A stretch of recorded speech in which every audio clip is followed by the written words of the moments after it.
Abonnez-vous sur notre chaîne YouTube Kadhafi Moumoudi pour ne rien manquer. Ministre de culte, chers invités, c'est un honneur pour moi de prendre parole devant vous en ce jour historique. Ce jour qui constitue une révolution. Une révolution dans les secteurs de culte et association. À mon avènement à la tête du ministère de la Justice, j'avais décliné une matrice, une batterie d'actions prioritaires.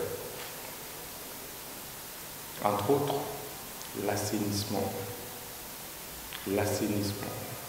du secteur des cultes.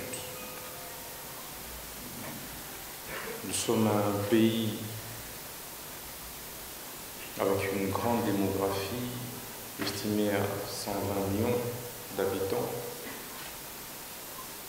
aux pilules des églises et églisettes, mais en même temps aux pilules des pasteurs, des archevêques, des messeigneurs, des prophètes, n'en parlons pas. Tout le monde est prophète, tout le monde est prophétesse, tout le monde est évêque. Mais finalement, tout le monde est tout le monde. Et tout le monde se réveille un bon matin et ouvre son église à côté d'une autre église. Au point que cela dérange les droits des voisins. Vous avez des pasteurs avec 10 fidèles, mais une sonorisation qui va au-delà de 1 kilomètre. Oublions que tout le monde n'est pas fidèle de son église, de sa croyance, parce que nous sommes dans un état laïque, où il est admis aussi des athées.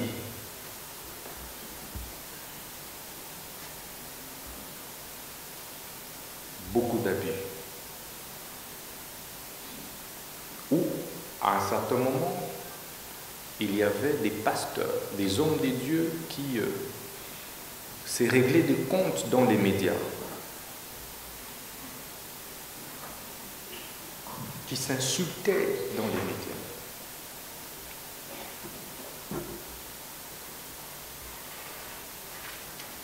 On a désacralisé le sacré, si bien que il n'y avait plus de différence entre les hommes des dieux avec les non-croyants ou même les fidèles.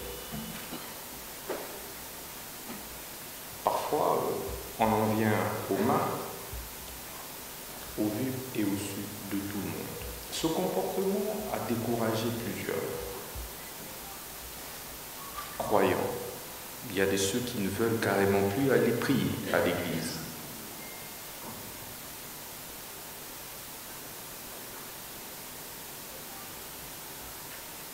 Dans les églises, on trouve plus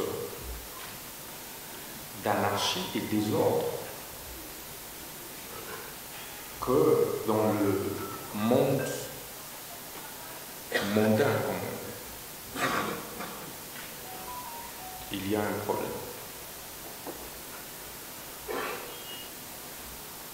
Nous avons également observé que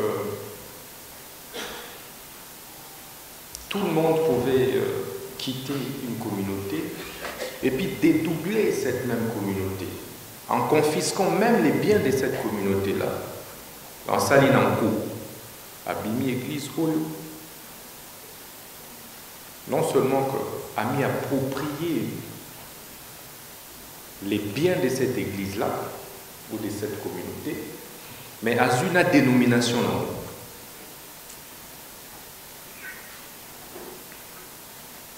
Et il vous prend même les croyants à détourner Naba croyants de cette église.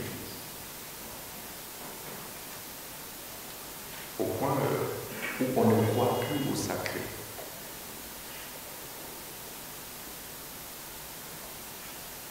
Comment devient-on alors pasteur? Comment crée-t-on une église? Une mosquée. La réalité de l'islam. Hier, j'ai reçu leurs éminences imams, que je remercie pour leur présence dans la salle. Savez-vous qu'il y a des mosquées ici qui sont incontrôlées? Même eux-mêmes ne savent pas qui les a créées et qui les dirige. Qui est imam dans notre pays et qui ne l'est pas. Tout le monde vient dans notre pays et crée son église. Tout le monde qui parle arabe ici au Congo est imam.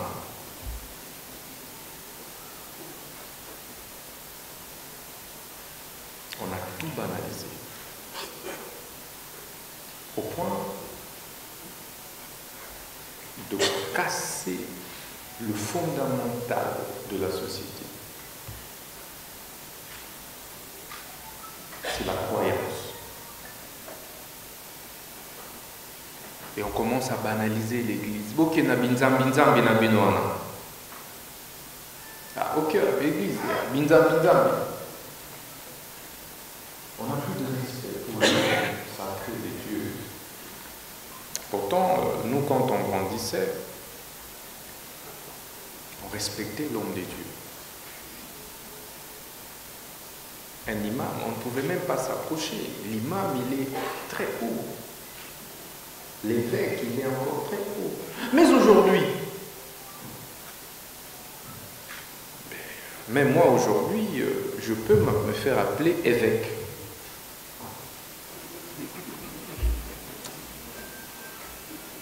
N'est-ce pas? Et je mets aussi votre sultan là et tout, évêque Constant Moutamba. Alléluia. Amen. N'est-ce pas? Mais ça me va bien aussi, non?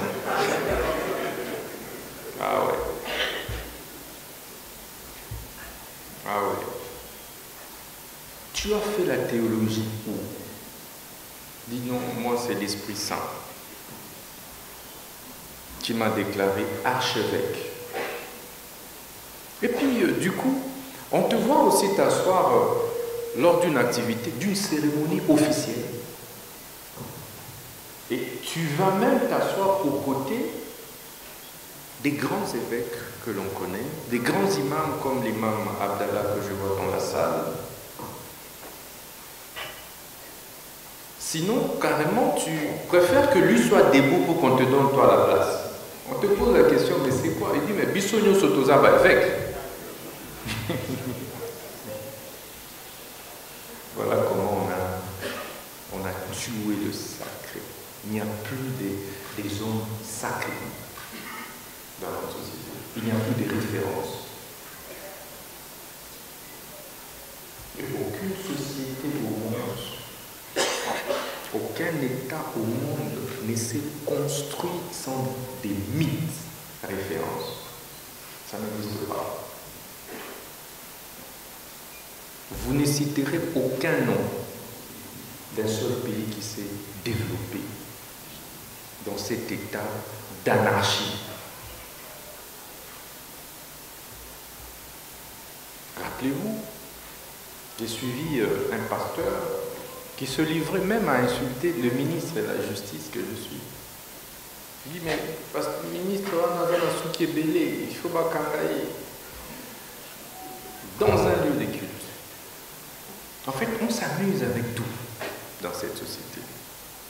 Et puis quand on l'appréhende, il demande pardon. Oh, j'ai blagué. Voyez-vous? Il y a des pasteurs que vous ne contrôlez pas parce qu'il est chômeur. il n'a pas eu la chance d'aller à l'école. Il prend la Bible, puisqu'il sait simplement lire à demi-mot le français. Je dis bien à demi-mot. Mais il commence à jouer à l'interprète de la Bible. Il se met devant les gens, psaume 7.7, Matthieu 7.7. Mais est-ce que tu comprends d'abord de quoi il s'agit? Parce que l'interprétation peut être téléologique. Est-ce qu'on t'a appris ça? Ou toi, parce qu'on a dit ouvrez, on t'ouvrira la porte, tu penses que c'est cette porte ici? N'est-ce pas? Et pour toi, c'est cette porte. Tapez. Toquez, là, on va ouvrir. C'est comme ça que beaucoup de sociétés, beaucoup de familles se sont disloquées dans la vie.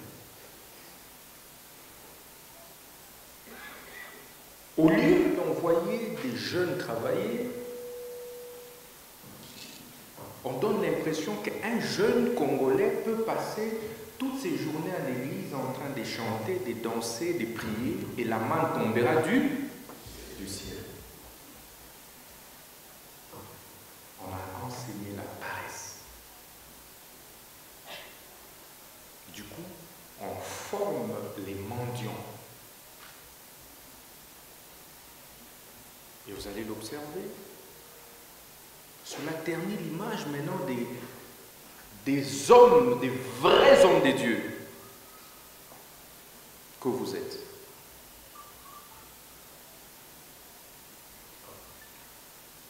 La société en a marre. La société congolaise en a marre. Et comme vous savez bien manipuler l'opinion, et vous la manipulez très bien. Rappelez-vous d'un pasteur qui sortait carrément avec des mineurs, comme si l'État n'existait pas. Officiellement, oui, moi si n'a pas dit quel âge? 14 ans. Et puis ça passe à la télé. Quelle image vous donnez? Quelle leçon vous enseignez?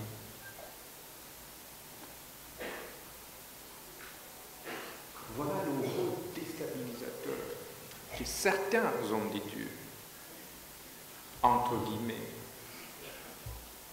ont joué pour détruire la société congolaise. Tout ce que nous vivons aujourd'hui dans notre société est le fait de la destruction du sacré, de la désacralisation du sacré.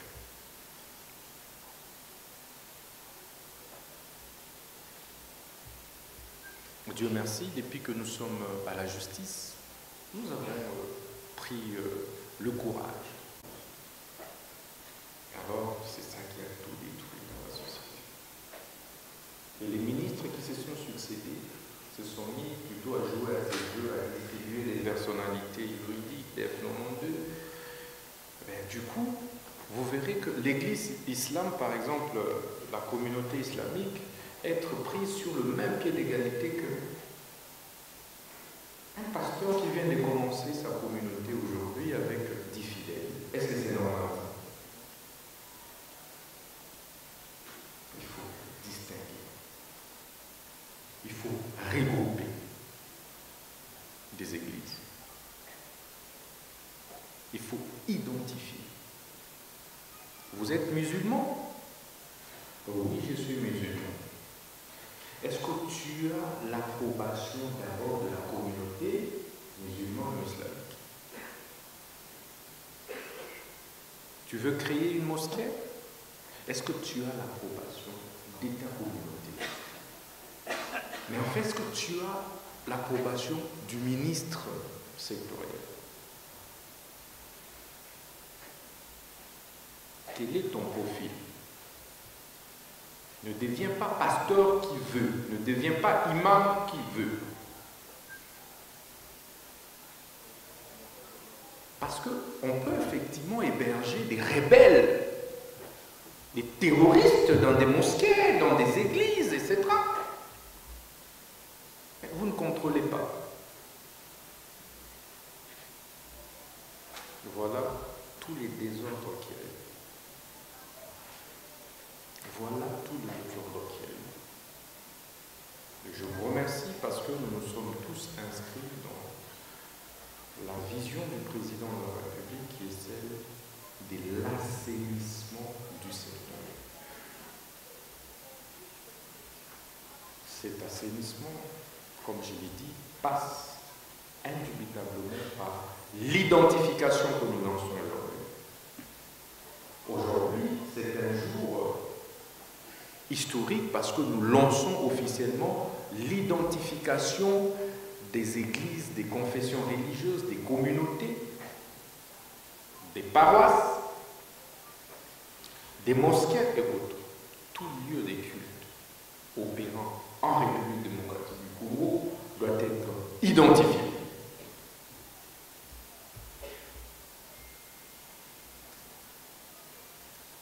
Pour que nous fassions respecter notre circulaire de distanciation des lieux de culte. Laquelle circulaire imposait une distance de combien? De 500 mètres. Nous vous avons laissé le temps, mais maintenant nous allons frapper.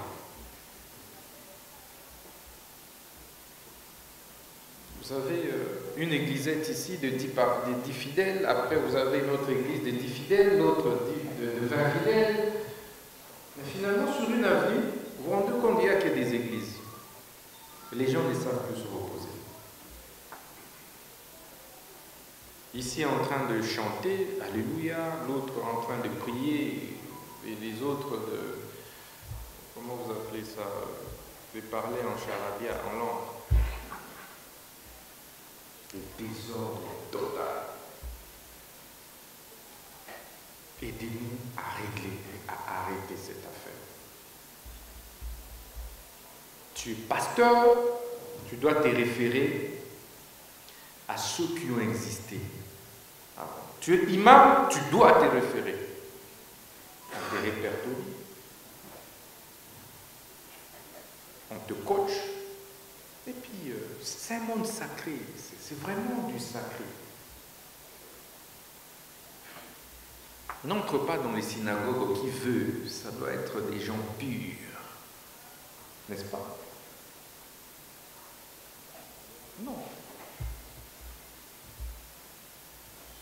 Vous ne devenez pas professeur d'université comme ça. Que vous l'aimiez ou pas, qu'il soit petit ou pas de taille, s'il est professeur d'université, il faut passer par lui pour le parrainage. N'est-ce pas? Tu ne peux pas te répondre un terme parce que moi je suis un génie.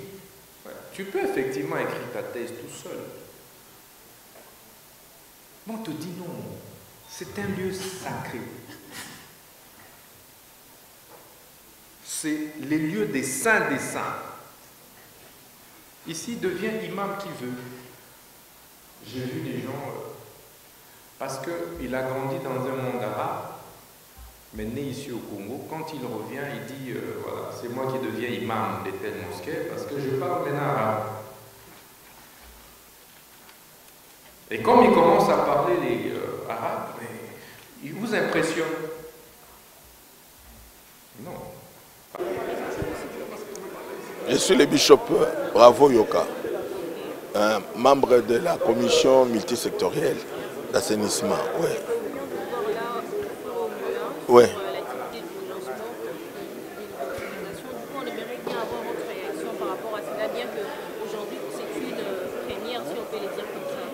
Ma réaction est que je suis content parce que c'est un processus qui devait se faire depuis 2007.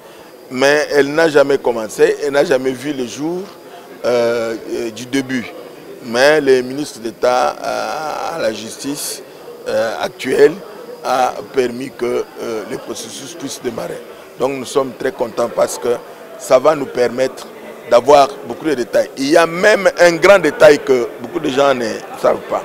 Sur notre carte là, notre permis de l'église du Réveil, on a écrit il y a des dispositions légales qui protègent les serviteurs de Dieu, hein, tel que le ministre a dit. ce permis va nous permettre de pouvoir assainir les secteurs. Nous sommes très contents.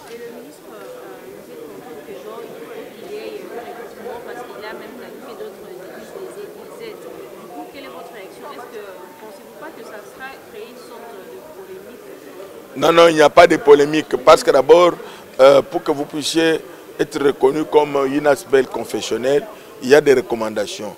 On veut que vous ayez les activités, c'est-à-dire de développement social, telles que les écoles, des champs, des hôpitaux, et des choses comme ça. Tous ceux qui viennent solliciter la personnalité juridique ne remplit pas toujours ces critères. De deux, la mutualisation dans le cadre des confessions religieuses, c'est ce qui permet le développement. Il faudrait donc qu'on puisse mutualiser le paroisse, le centre d'évangélisation et les communautés pour que les communautés puissent se développer. Vous voyez par exemple quand on parle de SEBCO, quand on parle de CBFC, quand on parle de Ménonites, ce sont des personnes qui sont mutualisées, ils sont ensemble pour le développement. Donc mettre les gens ensemble, c'est pour bien réussir et c'est toujours la volonté du Seigneur, ce n'est pas mal. Merci, que Dieu vous bénisse. Bonjour madame. Moi, ce pasteur Ruben Rounoyou Vabaloleboami, représentant les gars d'une église appelée Église des Élits pour la moisson de la dernière saison, qui est membre de la plateforme ERC. Je suis membre des églises de Réveil, donc je suis représentant légal de notre communauté. Pardon? Par rapport à cette activité, moi je suis très ravi parce que c'est quelque chose qu'on attendait depuis longtemps. Il y avait quelque chose comme anarchie dans le domaine de culte dans notre pays. Pourquoi? Parce que le ministre venait de le dire lorsqu'il était en train de dire les avantages de cette carte. Vous trouvez qu'il y a de musiciens qui viennent, ont leur dot de responsabilité avec une grande valeur, alors que les hommes de Dieu n'ont pas cette qualité. Si ça va arriver à ce qu'on puisse octroyer de permis, de passeport biométrique, ça sera quelque chose de très merveilleux et ça va impacter, encourager les hommes de Dieu à saisir cette opportunité pour mettre l'ordre dans le ministère de culte. Quelle est votre réaction par rapport à ce permis? Est-ce que ça apporte justement, vous pensez que cela apporte aussi de l'ordre dans le sein de l'Église? Oui, ce que moi je peux dire, d'après moi, je vois que c'est quelque chose qui va mettre l'ordre dans le sens que on saura qui est qui. On va identifier tous les pasteurs. Et si vous n'avez pas cette carte de permis de culte, automatiquement on saura que vous êtes fictif. Alors ça va aider de mettre l'ordre et ça va aussi redonner la valeur des hommes de Dieu qui est ternie dans notre pays. Parce qu'il y a beaucoup de gens qui s'élèvent avec leur Bible, commencent à faire leurs histoires. Et au nom de l'Église, ils saluent même l'image des vrais serviteurs de Dieu. Mais avec cette activité, je suis convaincu à 100% que ça va aider à ce que l'œuvre spirituelle ou religieuse puisse être aussi en ordre dans notre pays. C'est moi qui vous remercie.